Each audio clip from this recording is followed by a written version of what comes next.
Hello friends, आप सभी का हमारे यूट्यूब चैनल ओपन बुक में स्वागत है। और आज जो हम वीडियो लेकर आए हैं उस वीडियो के अंदर हम पॉल साइंस के एक महत्वपूर्ण टॉपिक सोक्रेट्स के बारे में पढ़ेंगे। किसके बारे में पढ़ेंगे? सुकरात के बारे में, जो कि एक एथेंस के बहुत बड़े महान दार्शनिक माने जाते हैं। और चलिए इनके बारे में हम स्टार्ट करते हैं हमारी नेक्स्ट स्लाइड में। तो जो सोक्रेट्स हैं इनको क्या बोला जाता है? फादर ऑफ एथिक्स बोला जाता है और वर्ल्ड वाइजेस्ट पर्सन के नाम से भी इनको जाना जाता है और फादर ऑफ पॉलिटिकल फिलोसफी के नाम से भी जाना जाता है। क्योंकि जो सोक्रेट्स थे उन्होंने क्या किया था, जो भी उस समय की रॉन्ग प्रैक्टिस थे उनको क्रिटिसाइज किया और इनकी रॉन्ग प्रैक्टिस को क्रिटिसाइज करने के कारण ही इनको लास्ट में मृत्युदंड स्वीकार करना पड़ा। तो जिस प्रकार से जीसस ने क्या किया था, जो रॉन्ग प्रैक्टिस थी उनके समाज में उनको क्रिटिसाइज किया, उसी प्रकार से इन्होंने भी क्या किया, जो भी रॉन्ग प्रैक्टिस है उनको क्रिटिसाइज करने का काम किया। तो इस प्रकार से इनकी जो रिस्पेक्ट थी ना उस समाज के अंदर, रिस्पेक्ट काफ़ी थी, इनकी रिस्पेक्ट बहुत ज़्यादा थी। और इन्होंने क्या किया, जो समाज के सोशल फिनोमिना पर काम किया, यानी जो समाज का सोशल फिनोमिना उस पर काम किया कि लाइफ क्या है, इसको कैसे जीना चाहिए। तो इनका मानना था कि जो फिलोसफी है ना, जो फिलोसफी है वो साइंस से बेटर है और इन्होंने फिलोसफी को साइंस से बेटर बनाने के लिए बहुत से एग्जाम्पल दिए और बहुत से प्रयास भी किए। देखो जैसे इन्होंने बताया, सपोज करिए कि मैं आज के टाइम में एग्जाम्पल लेता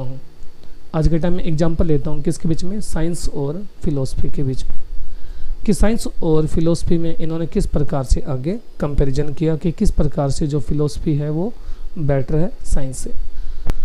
जैसे कि अभी आपने देखा कि रशिया और यूक्रेन के मध्य क्या हुआ, युद्ध हुआ, ठीक है। और इस युद्ध में बहुत एक तरह से हथियारों का इस्तेमाल किया गया, प्रयोग किया गया। तो साइंस आपको क्या दे रही है? साइंस आपको दे रही है वॉर वेपन, यानी जो भी हथियारों का यूज हो रहा है वो आपको क्या दे रही है? साइंस दे रही है। और साइंस आपको क्या करेगी? बढ़िया से बढ़िया और घातक से घातक हथियार बना के दे देगी।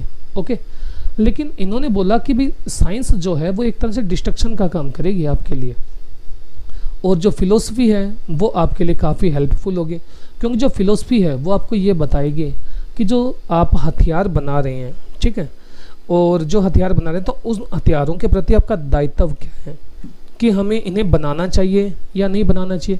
क्योंकि सोच के देखिए कि आज मैंने कोई एक बहुत घातक हथियार बना लिया, अब मैं एक ऐसा पर्सन हूँ कि मैं दायित्वपूर्ण पर्सन हूँ। अगर बाई चांस मेरी मृत्यु हो जाती है या मेरे को कुछ हो जाता है तो मैं मेरी आने वाली पीढ़ी या मेरे आने वाले वंशज पे किस प्रकार से रिलाई कर सकता हूँ कि वो उतने ही दायित्वपूर्ण रहेंगे उन हथियार के प्रति। तो क्योंकि जो साइंस है वो क्या करती है? दायित्व डिसाइड नहीं करती है। तो इसीलिए जो फिलोसफी है वो क्या करती है? दायित्व का निर्धारण करती है और हमें ये बताती है कि हथियारों को बनाना चाहिए या नहीं बनाना चाहिए। या फिर जैसे हमने बना भी लिया, सपोज करिए जैसे मैंने कहा कि मैंने कोई हथियार बना लिया, तो फिलोसफी मेरे को ये बताएगी कि इन हथियारों का मैं इस्तेमाल कैसे करूं। यानी ऐसे नहीं होना चाहिए कि भाई पाक की तरफ से सीज फायर कर दे और मैं मेरे हथियारों के दम पे क्या कर दूं, उनके ऊपर परमाणु हमला कर दूं और ऐसे लोगों की भी जान ले लूं कि जिनका इस सीज फायर का उल्लंघन करने में किसी प्रकार का कोई हाथ नहीं था। तो यहाँ से क्या होगा कि जो मेरा दायित्व है उसका डिसाइड नहीं हो पाएगा। तो इसीलिए इन्होंने बोला कि जो फिलोसफी है वो साइंस से अच्छी है और जो फिलोसफी है वो हमें बताती है कि हमें किस हथियार का इस्तेमाल करना चाहिए, हमारा दायित्व क्या है और हमारा नैतिक कर्तव्य क्या है। चलिए हम पढ़ते हैं इनके बारे में। तो सोक्रेट्स के जीवन से संबंधित आज हम थोड़ा जानते हैं और देखते हैं। जो सोक्रेट्स थे ना वो क्या थे? प्राचीन यूनानी दार्शनिक प्लेटो के गुरु थे। ओके, किनके गुरु थे? वो प्लेटो के गुरु थे और प्लेटो पर उनका स्टार्टिंग से ही प्रभाव देखने को मिलता है। और वो क्या थे? एक शिष्य के रूप में जहाँ भी सोक्रेट्स जाते थे और उनके साथ साथ में रहते थे। और जो सोक्रेट्स थे वो क्या थे? मार्गदर्शक के रूप में रहे हमेशा प्लेटो के रूप में। और इन्हें अपने नगर राज्य एथेंस में सत्ता विरोधी विचारों की, अब सत्ता विरोधी विचार कौन से? कि जैसे मैंने बताया कि इन्होंने जो भी समाज की रॉन्ग प्रैक्टिस थी, अब रॉन्ग प्रैक्टिस कहाँ से आएगी? जो राजा है वो चला रहा है, उनको क्या दे रहा है? शय दे रहा है। तो इन्होंने उनका क्या किया आगे जाकर उनकी आलोचना की और वो जो थी वो सत्ता विरोधी विचार मान लिए गए और इनको क्या कहा गया, इनको मृत्युदंड दिया गया। तो सोक्रेट्स जो थे मृत्युदंड के कारण, तो इन्होंने कोई ग्रंथ नहीं लिखा। इनका मेन काम क्या था कि भाई 4-5 लोग इकट्ठे कर लेते, उनके सामने एक डायलैक्ट या वाद विवाद करवाते, कोई मुद्दा रखते और उसके बाद में उनको ज्ञान देते थे। तो इसीलिए हम देखते हैं कि सोक्रेट्स जो थे उन्होंने कोई भी ग्रंथ नहीं लिखा, यानी उनके द्वारा लिखा हुआ कोई भी ग्रंथ नहीं है।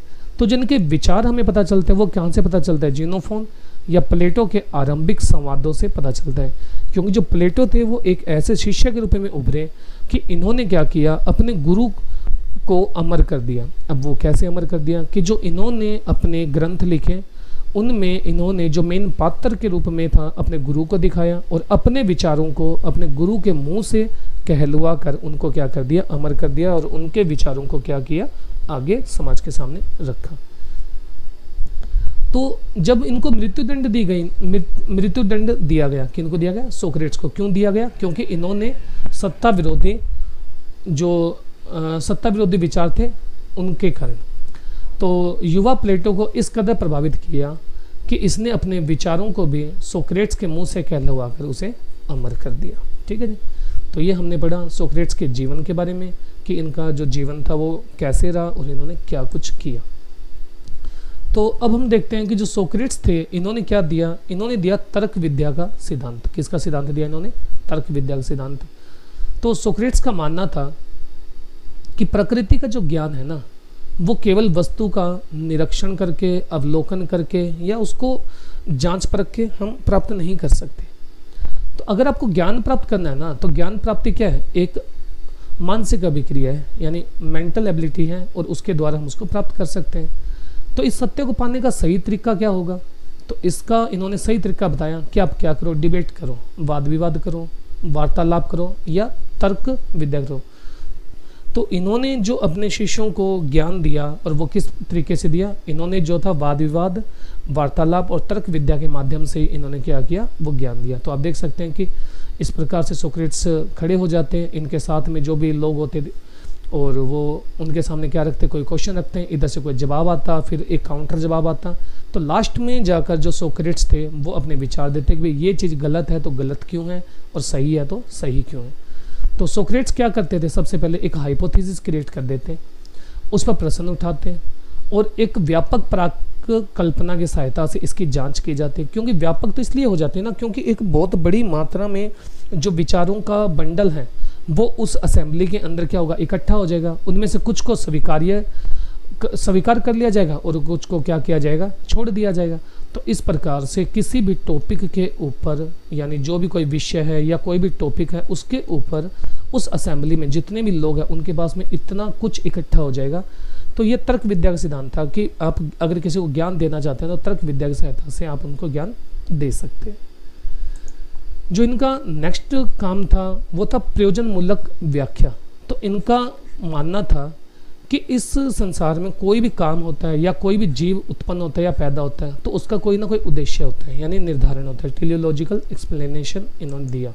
तो क्या माना कि मानव की गतिविधियाँ, यानी मानव जो भी गतिविधि करता है किसी लक्ष्य, उद्देश्य, ध्येय या साक्ष्य से प्रेरित होता है, यानी उसका जो भी काम होता है वो वैसे ही नहीं होता, उसके पीछे कोई ना कोई लक्ष्य होता है, कोई ना कोई उद्देश्य होता है या फिर कोई ना कोई साध्य से प्रेरित होकर वो क्या करता है, उस काम को करता है। तो ये जो थी इनकी प्रयोजनमूलक व्याख्या थी इनकी सोक्रेट्स की। तो आगे हम पढ़ते हैं कि सोक्रेट्स जो थे वो किस प्रकार से, मतलब एक ऐसे पर्सन थे कि जो ये मानते थे कि चाहे हमारा राजा या हमारा शासक चाहे कितना भी क्रूर है, यदि हम उनके मतलब नियमों का पालन नहीं करेंगे तो आने वाले जो वंशज है उनके नियमों का पालन नहीं करेंगे। चाहे हमें मृत्युदंड दिया जा रहा है लेकिन हमारा कर्तव्य बनता है कि हम क्या करें, उस कानून का पालन करें। तो इनके बारे में बताया जाता है कि जब सोक्रेट्स को मृत्युदंड दिया गया तो वह अपने प्राण बचाने के लिए भाग सकते थे और उनके बहुत से शिष्यों ने उनको बोला भी कि सर आप ऐसे करिए कि आप भाग जाएं यहाँ से, लेकिन उन्होंने लास्ट में यही बोला कि मैं वहीं रहकर यह दंड भोगना उचित समझा। तो इससे यह सिद्ध होता है कि कानून का पालन करना नागरिक का कर्तव्य है। तो यानी जैसे आप देख सकते हैं कि इनको क्या दिया जा रहा है, जहर का प्याला दिया जा रहा है, लेकिन फिर भी इनके जो शिष्य हैं इनको बोल रहे हैं कि आप भाग सकते हैं, लेकिन इन्होंने भागने की बजाय अपना जो कानून था उनका पालन करना ज़्यादा मुनासिब समझा, और इसके कारण जो इनकी मृत्यु का प्लेटो के ऊपर बहुत ज़्यादा प्रभाव पड़ा। और इन्होंने क्या किया, जो भी समाज के अंदर शासक था उनका बहुत अच्छे से उसका एक अलग से अल्टरनेट खोजने का प्रयास किया कि किस प्रकार से हम ये समाज में रॉन्ग प्रैक्टिस चल रही है तो हम इसको अच्छे ढंग से लागू करवा सकते हैं।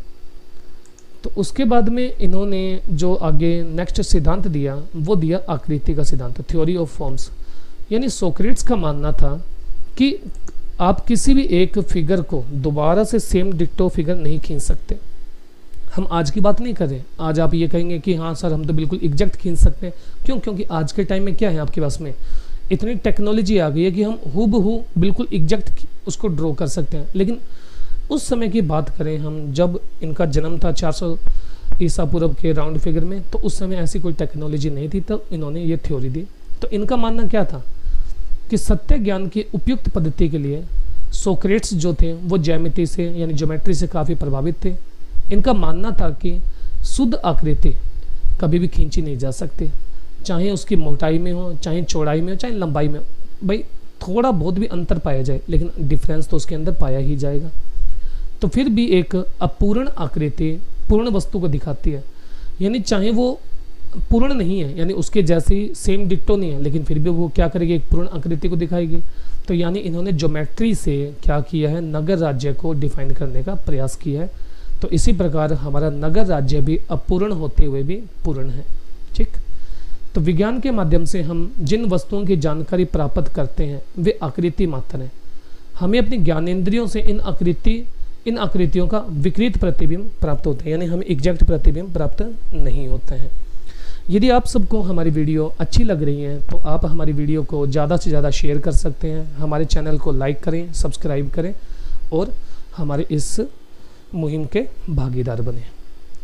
तो चलिए आगे हम देखते हैं इनके बारे में कि जो सबसे मेन मुद्दा था, जो सबसे मेन विचार थे, इन्होंने किसके ऊपर दिया कि इन्होंने जो विचार दिए हैं वो दिए एजुकेशन के ऊपर भी। इन्होंने बोला है कि किस प्रकार से इनके समय में जो प्रचलित था कि सोफिस्ट और सोक्रेट्स के जो विचार थे वो किस प्रकार से थोड़े अलग अलग थे। तो देखिए, जो सोफिस्ट लोग थे ना, वो ऐसे विचारक थे जो क्या करते, पैसे लेते और पैसे के बदले में उनको एजुकेट करते।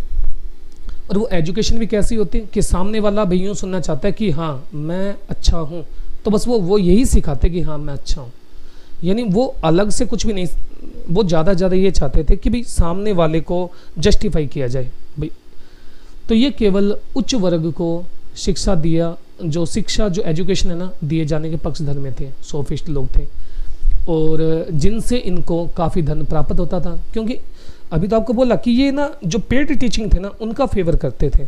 ये ऐसे नहीं है कि भाई हाँ भाई हर अरे गहरे बंदे को चलो भाई आज हम तुमको एजुकेट करते हैं, तो ऐसा नहीं था। तो ये केवल एलिट क्लास को ही क्या करते थे, एजुकेशन देना चाहते थे, और ये वही पढ़ाते थे जो वो सुनना चाहते थे। तो इसीलिए सोक्रेट्स ने कहा कि भाई आप चलो एजुकेशन तो दे रहे हैं लेकिन आप इनके साथ में जस्टिस नहीं कर रहे हैं। लेकिन वहीं पे सोक्रेट्स ने क्या किया, और ये वही पढ़ाते जो वे सुनना चाहते थे। लेकिन सोक्रेट्स क्या थे, ये सबको मुफ्त एजुकेशन देते। किसके माध्यम से देते, तर्क, वार्तालाप, वाद विवाद के माध्यम से शिक्षित करने के पक्षधर थे। और ये बच्चों को क्या सिखाते कि आपको अपने जो प्रिंसिपल है ना उनको फॉलो करना चाहिए। अगर आप अपने प्रिंसिपल को फॉलो करते करते अगर आपको मृत्यु दंड भी दिया जाता तो उनको आपको सहजता से स्वीकार कर लेना चाहिए। और इन्होंने भी यही करके दिखाया कि जब इनको मृत्यु दंड दिया गया तो ये भागे नहीं और इन्होंने बहुत सहजता से और विनम्र तरीके से उसको स्वीकार किया।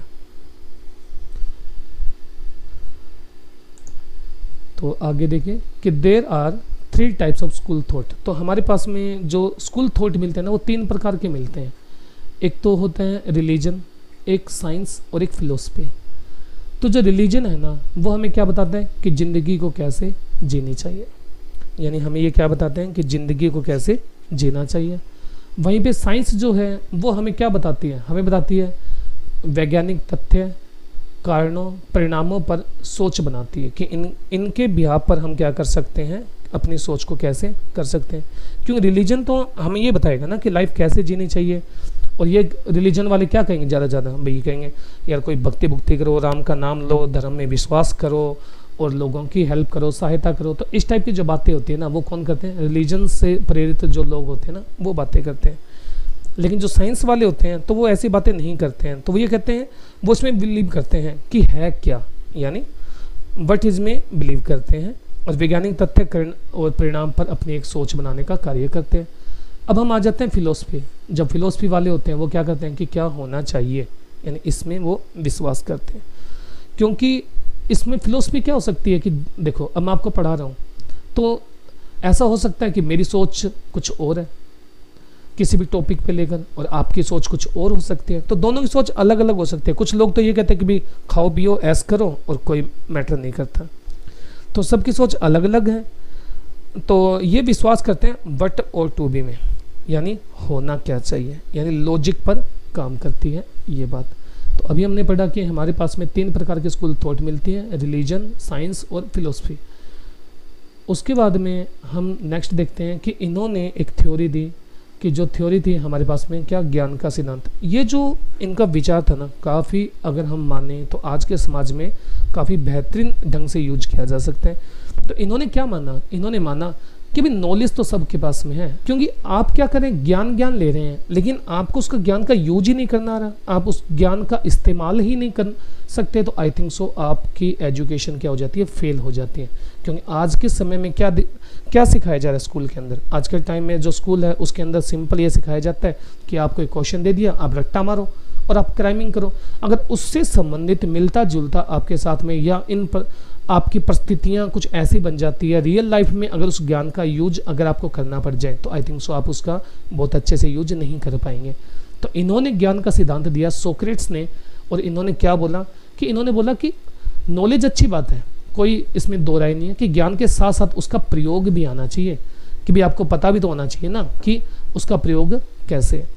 जैसे मैं एक टाइम ऐसा था कि किसी टीचर के पास में खड़ा था और वो होम साइंस के टीचर थे, तो मेरे को उस समय सुनकर काफ़ी हैरानी हुई कि उनसे एक बच्चा ये पूछने आया कि मैम चाय कैसे बनती है। अब आप देख सकते हैं कि ये बहुत कॉमन सी चीज़ है कि उस बच्चे को, जो भी 6ठी या 7वीं क्लास का बच्चा था, उसको ये भी नहीं पता था कि चाय बनती कैसे है। तो यानी क्या वो उस जो किताबी ज्ञान है जो उसके टीचर ने उसको किताब में से पढ़ाया है कि हाँ चाय ऐसे बनती है, इतना पानी लो, सब कुछ इतना डालो, तो अगर उसके टीचर यूँ बता देते कि बेटा आप ऐसे करो, एक दिन अपनी मम्मी के पास में खड़े हो जाओ और आपको उस ज्ञान का इस्तेमाल भी करना आ जाएगा और फिर आप इस नॉलेज को लेना। तो इसीलिए जो ज्ञान का सिद्धांत था उसमें इन्होंने बोला कि ज्ञान के साथ साथ में आपको उसका प्रयोग भी आना चाहिए।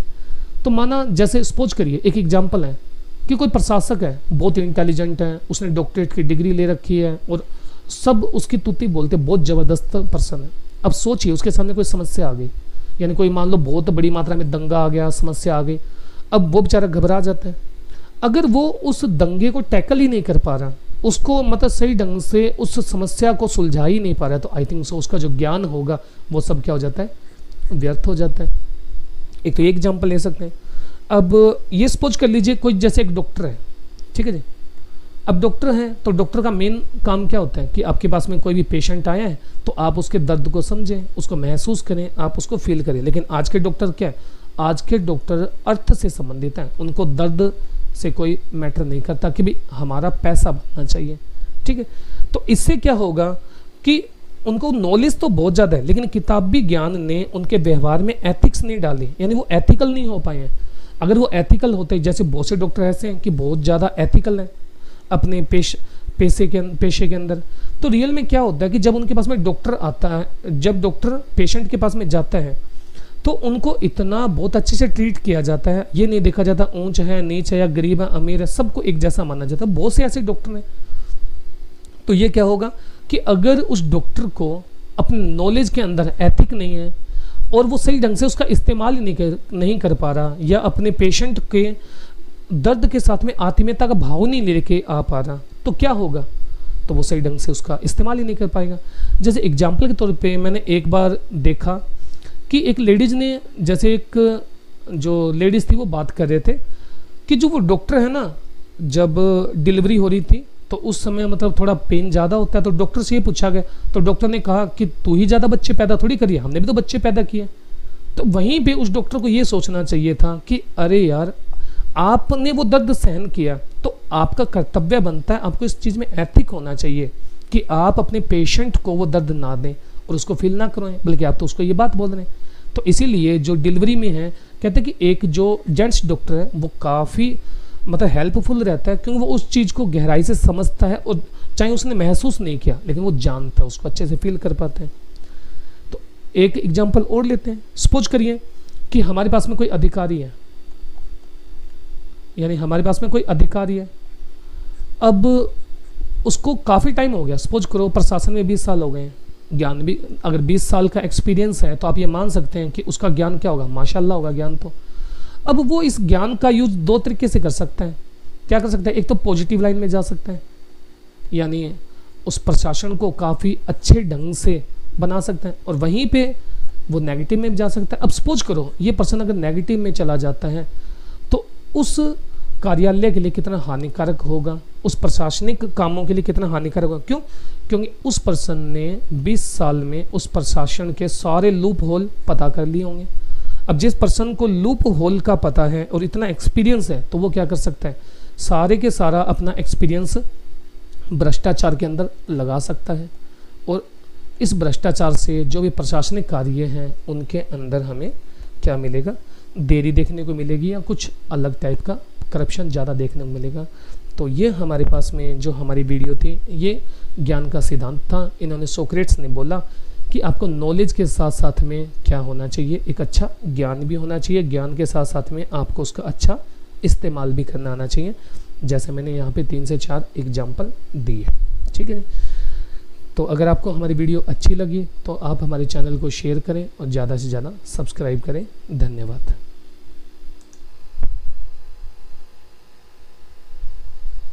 अगर आपको हमारी वीडियो अच्छी लगी हो तो आप हमारे चैनल को शेयर करें, सब्सक्राइब करें और लाइक करना ना भूलें।